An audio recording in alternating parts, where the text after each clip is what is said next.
Hi ವೀಕ್ಷಕರೇ, ಹೇಗಿದ್ದೀರಾ ಎಲ್ಲರೂ? Welcome back to my channel. ಇವತ್ತು ನಾನು ನಿಮಗೆ ತರಕಾರಿ ಬಾತ್, ವೆಜಿಟೇಬಲ್ ರೈಸ್ ಬಾತ್ನ ಹೆಂಗೆ ಮಾಡೋದು ಡಿಫ್ರೆಂಟ್ ಟೈಪಲ್ಲಿ ಹೇಳ್ತಾ ಇದ್ದೇನೆ. ಮಸಾಲ ಬಾತ್ ಅಂತ ಕರೀತಾರೆ ಇದಕ್ಕೆ. ನೀವು ಡೈಲಿ ಒಂದೇ ಥರ ತರಕಾರಿ ಬಾತ್ ತಿಂದು ಬೋರ್ ಆಗಿರುತ್ತೆ, ಪಲಾವ್ ಎಲ್ಲ. ಇದನ್ನು ಟ್ರೈ ಮಾಡ್ಕೊಳ್ಳಿ. ತುಂಬ ಚೆನ್ನಾಗಿ ಬರುತ್ತೆ. ಬೇಕಾಗಿರುವ ಸಾಮಗ್ರಿಗಳು: ಈರುಳ್ಳಿ. ಈರುಳ್ಳಿ ಜೊತೆ ಸ್ವಲ್ಪ ಹಸಿಮೆಣಸು, ಟೊಮ್ಯಾಟೊ, ಕ್ಯಾರೆಟು, ಕ್ಯಾಬೇಜ್, ಕ್ಯಾಪ್ಸಿಕಮ್. ನಿಮ್ಗೆ ಯಾವ್ಯಾವ ವೆಜಿಟೇಬಲ್ ಇದೆಯೋ ಅದನ್ನೆಲ್ಲ ಹಾಕ್ಕೊಳ್ಳಿ. ಇಷ್ಟೇ ಹಾಕ್ಕೋಬೇಕು ಅಂತಿಲ್ಲ. ನಾನು ಇಷ್ಟು ಹಾಕ್ಕೊಂಡಿದ್ದೀನಿ. ಹಸಿಮೆಣಸು ಖಾರಕ್ಕೆ ಎಷ್ಟು ಬೇಕೋ ಅಷ್ಟು. ಮಸಾಲ ನೋಡಿ ವೀಕ್ಷಕರೇ, ಎಷ್ಟು ಸಿಂಪಲ್ ಆಗಿದೆ ಅಂತ. ಇದನ್ನು ನಾನು ಸ್ವಲ್ಪ ಗಟ್ಟಿ ಮೊಸರಿಗೆ ಗರಂ ಮಸಾಲ ಪುಡಿ ಮತ್ತು ಖಾರದ ಪುಡಿನ ಹಾಕಿಟ್ಕೊಂಡಿದ್ದೀನಿ. ಇದಕ್ಕೆ ಎಲ್ಲ ಹಾಕ್ಬಿಟ್ಟು ಚೆನ್ನಾಗಿ ಕಲಿಸ್ಕೊಂಡಿದ್ದೀನಿ ನೋಡಿ.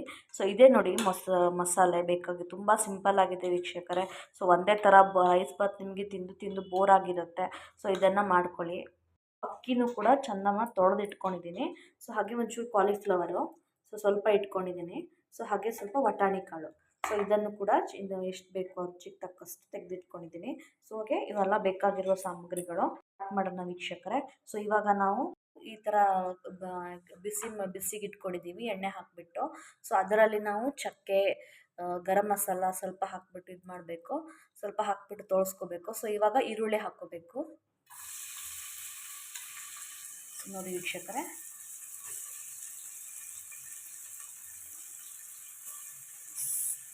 ಚೆನ್ನಾಗಿ ಕಲಿಸ್ಕೋಬೇಕು. ಚೆನ್ನಾಗಿದು ಈರುಳ್ಳಿ ಬೇಯಬೇಕು ವೀಕ್ಷಕರೇ. ಈರುಳ್ಳಿ ಬೆಂದಾದ ನಂತರ ಈರುಳ್ಳಿ ಬೇಯೋವರೆಗೂ ತೋರಿಸ್ಕೋಬೇಕು. ಇದನ್ನು ಹೀಗೆ ಹರಡಿಟ್ಬೇಕು, ಚೆನ್ನಾಗಿ ಬೇಯುತ್ತೆ ಈರುಳ್ಳಿ.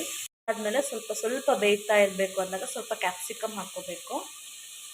ನೋಡಿ, ಕ್ಯಾಪ್ಸಿಕಮ್ ಸ್ವಲ್ಪ ಬೆಂತಾ ಇದ್ದಂಗೆ ಕ್ಯಾರೆಟ್ ಹಾಕ್ಕೋಬೇಕು ವೀಕ್ಷಕರೇ. ಈ ಥರ ಎಲ್ಲ ತರಕಾರಿನ ನಾವು ಒಂದೊಂದಾಗೆ ಹಾಕ್ತಾ ಹೋಗಬೇಕು ಈ ತರಕಾರಿ ಬಾತಿಗೆ. ಇವಾಗ ಕ್ಯಾಪ್ಸಿಕಮ್ ಹಾಕ್ಕೊಂಡಿದ್ದೀನಿ. ಹಾಕ್ಕೊಂಡ್ಬಿಟ್ಟು ಚೆನ್ನಾಗಿ ಒಂದ್ಸಲ ತೊಳಸ್ಕೊತೀನಿ ನೋಡಿ ವೀಕ್ಷಕರೇ. ಇದು ಚೆನ್ನಾಗಿ ಬೇಯಬೇಕು. ಇವಾಗ ಕ್ಯಾರೆಟ್ ಹಾಕ್ಕೋತೀನಿ. ಕ್ಯಾರೆಟ್ ಸ್ವಲ್ಪ ಬೆಂದ ನಂತರ ಕ್ಯಾಬೇಜ್ ಮತ್ತು ಕಾಲಿಫ್ಲವರ್ ಹಾಕ್ಬಿಟ್ಟು ಬೇಯಿಸ್ಕೋಬೇಕು. ಇವತ್ತು ಕ್ಯಾರೆಟ್ನ ನಾವು ಚೆನ್ನಾಗಿ ಈ ಥರ ಕ್ಯಾಬೇಜು ಹಾಕ್ಕೊಳ್ಬೇಕು. ಚೆನ್ನಾಗಿ ಈ ಥರ ತೊಳಸ್ಕೋಬೇಕು ವೀಕ್ಷಕರೇ ತರಕಾರಿನ. ಕ್ಯಾರೆಟು ಕ್ಯಾಬೇಜು ಒಟ್ಟಿಗೆ ಹಾಕ್ಕೋಬೇಕು, ಯಾಕಂದ್ರೆ ಬೇಗ ತರಕಾರಿ ಬೇಯುತ್ತಲ್ವ.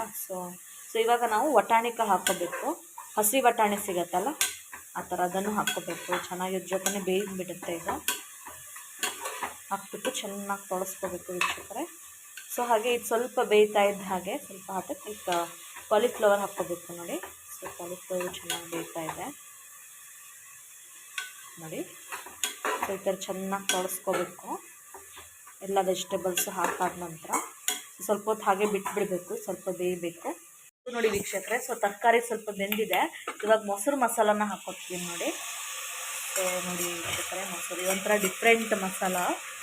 ಇದನ್ನು ಮಾಡ್ಕೊಳ್ಳಿ. ಒಂದೇ ಥರ ಮಸಾಲ ಮಾಡಿ ನಿಮಗೆ ಬೋರ್ ಬಂದಿರುತ್ತೆ. ಈ ಥರದ್ದು ಮಾಡ್ಕೊಳ್ಳಿ ನೋಡಿ. ಚೆನ್ನಾಗಿ ತೊಳಸ್ಕೋಬೇಕು.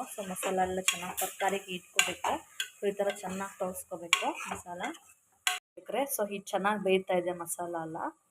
ಕಾಣಿಸ್ತಾ ಇದೆಯಲ್ಲ ವೀಕ್ಷಕರೇ, ಹಿಡ್ಕೋಬೇಕು ಮಸಾಲ ಎಲ್ಲ. ನೋಡಿ ಸ್ವಲ್ಪ ನೀರು ಹೇಳ್ತಾ ಇದೆ. ಮಸಾಲ ಹಿಡ್ಕೊತಿದೆ ಅಂತ ಅರ್ಥ. ನೋಡಿ ಚೆನ್ನಾಗಿ ಹೀಗೆ ಸ್ವಲ್ಪ ಹೊತ್ತು ಬಿಟ್ಬಿಡಬೇಕು. ಹೀಗೆ ಒಂದು 2 ಮಿನಿಟ್ಸ್ ಮಾಡಾದ್ಮೇಲೆ ಚೆನ್ನಾಗಿ ತರಕಾರಿ ಎಲ್ಲ ಹಿಡ್ಕೊಳ್ಳುತ್ತೆ ಮಸಾಲಕ್ಕೆ. ರೈಸ್ ಹಾಕ್ಕೋಬೇಕು. ಚೆನ್ನಾಗಿ ಆವಾಗ ತರಕಾರಿ ಎಲ್ಲ ಇದು ಮಸಾಲ ಹಿಡ್ಕೊಂಡ್ಮೇಲೆ ರೈಸ್ನ ಹಾಕ್ಕೋಬೇಕು. ಅವು ಅಕ್ಕಿ ತೊಳೆದು ಇಟ್ಕೊಂಡಿದ್ವಿ. ರೈಸ್ ಹಾಕ್ಬಿಟ್ಟು ಚೆನ್ನಾಗಿ ಮಿಕ್ಸ್ ಮಾಡಬೇಕು ವೀಕ್ಷಕರೇ ನೋಡಿ.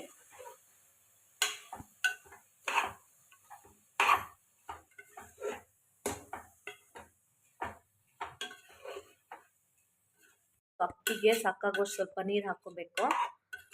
ನಾನು ನೀರು ಹಾಕ್ಕೊಂಡಿದ್ದೀನಿ ಚೆನ್ನಾಗಿ. ಅಕ್ಕಿ ಬೇಯೋಕ್ಕೆ ಎಷ್ಟು ಬೇಕಾಗತ್ತೆ, 1 ಮಾರ್ಕ್ ನೀವು ಎಷ್ಟು ಹಾಕ್ಕೋತೀರಾ ಆ ಮೆಷರಲ್ಲಿ ಸ್ವಲ್ಪ ನೀರು ಹಾಕ್ಕೊಳ್ಳಿ ನೋಡಿ ವೀಕ್ಷಕರೇ. ಸ್ವಲ್ಪ ಅಕ್ಕಿ ಕುದಿಬೇಕು. ಹಾಗೆ ಹೆಚ್ಚಿಟ್ಕೊಂಡಿರೋ ಕೊತ್ತಂಬರಿ ಸೊಪ್ಪನ್ನು ಹಾಕ್ಕೊತಿದ್ದೀನಿ. ಇದು ಸ್ವಲ್ಪ ಕುದಿಬೇಕು. ಕುದ್ದಾದ ನಂತರ ನಾವು ಕುಕ್ಕರಲ್ಲಿ 3 ವಿಸಿಲ್ನ ಮಾಡ್ಕೋಬೇಕು ವೀಕ್ಷಕರೇ. ಚೆನ್ನಾಗಿ ಬೆಂದಿರುತ್ತೆ ಇದು ನೋಡಿ. ಹಾಗೆ ಇಟ್ಬಿಡಬೇಕು ಸ್ವಲ್ಪ ಹೊತ್ತು, ಒಂದು 5 ನಿಮಿಷ. ಅದು ನೀರು ಕುದಿಬೇಕು. ನೀರು ಕುದ್ದ ನಂತರ ನಾವು ಕುಕ್ಕರಲ್ಲಿ ಹಾಕಿಬಿಟ್ಟು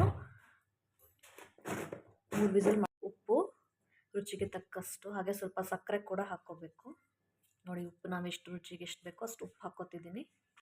ಇವಾಗ ಸಕ್ಕರೆ ಸ್ವಲ್ಪ ಹಾಕ್ಕೊಂಡಿದ್ದೀನಿ. ಚೆನ್ನಾಗಿ ತೊಳಸ್ಕೋಬೇಕು ವೀಕ್ಷಕರೇ. ಸೊ ನೋಡಿ ಚೆನ್ನಾಗಿ ಈ ಥರ ಉಪ್ಪು ಸಕ್ಕರೆ ಎಲ್ಲ ಹಿಡ್ಕೋಬೇಕು. ಸೊ ಚೆನ್ನಾಗಿ ಈ ಥರ ಕಲಿಸ್ಕೋಬೇಕು.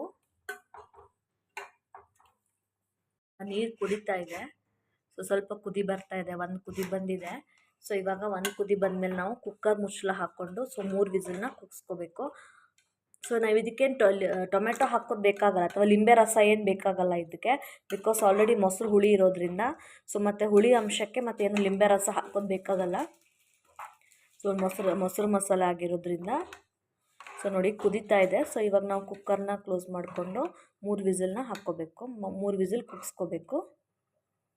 ನೋಡಿ ವೀಕ್ಷಕರೇ, ಚೆನ್ನಾಗಿ ಕುದೀತಾ ಇದೆ, ಕುದಿ ಬಂದಿದೆ ನೋಡಿ. ಸೊ ಇಷ್ಟು ಕುದಿ ಬಂದ ತಕ್ಷಣ ಕುಕ್ಕರ್ ಲಿಡ್ನ ಹಾಕ್ಕೊಂಡು ಕ್ಲೋಸ್ ಮಾಡ್ಕೋಬೇಕು. ಸೊ ಈ ಥರ. ಸೊ ಜಸ್ಟ್ ಕುಕ್ಕರ್ ಇಟ್ಟಿದ್ದೀನಿ. ಸೊ ಇದನ್ನು 3 ವಿಸಿಲ್ ಕುಗ್ಸ್ಕೋಬೇಕು. ನೋಡಿ ವೀಕ್ಷಕರೇ, ಈ ಥರ ಬಂದಿದೆ ಫೈನಲ್ ಆಗಿ ರೈಸ್ ಬಾತು. ಸೊ ಚೆನ್ನಾಗಿ ಮಿಕ್ಸ್ ಮಾಡ್ಕೊತಾ ಇದ್ದೀನಿ ಕುಕ್ಕರಲ್ಲಿ. ಒಂದೇ ಥರ ರೈಸ್ ಬಾತ್ ತಿಂದು ಬೋರ್ ಆದರೆ ಈ ಥರ ಮಾಡ್ಕೊಳ್ಳಿ. ಪಲಾವೆಲ್ಲ ತಿಂದು ಬೋರ್ ಬಂದುಬಿಡುತ್ತೆ. ಸೊ ಈ ಥರ ಮಸಾಲ ಹಾಕಿಬಿಟ್ಟು ಒಂದು ತರಕಾರಿ ರೈಸ್ ಬಾತ್ ಮಾಡ್ಕೊಳ್ಳಿ ವೀಕ್ಷಕರೇ, ತುಂಬ ಚೆನ್ನಾಗಿದೆ. ಸೊ ನಾನು ಮಾಡಿರೋ ವಿಡಿಯೋ ಇಷ್ಟ ಆದರೆ ಸೊ ದಯವಿಟ್ಟು ಲೈಕ್ ಮಾಡಿ. ಸೊ ನಮ್ಮ ಡಿಫ್ರೆಂಟ್ ಆಗಿರುವಂಥ ಒಂದು ವೆಜಿಟೇಬಲ್ ರೈಸ್ ಬಾತ್ ರೆಡಿಯಾಗಿದೆ ವೀಕ್ಷಕರೇ. ನೀವು ಫಸ್ಟ್ ಟೈಮ್ ನನ್ನ ಚಾನಲ್ನ ನೋಡ್ತಾ ಇದ್ದರೆ ಸಬ್ಸ್ಕ್ರೈಬ್ ಮಾಡ್ಕೊಂಡು ನೋಡಿ. Thank you friends.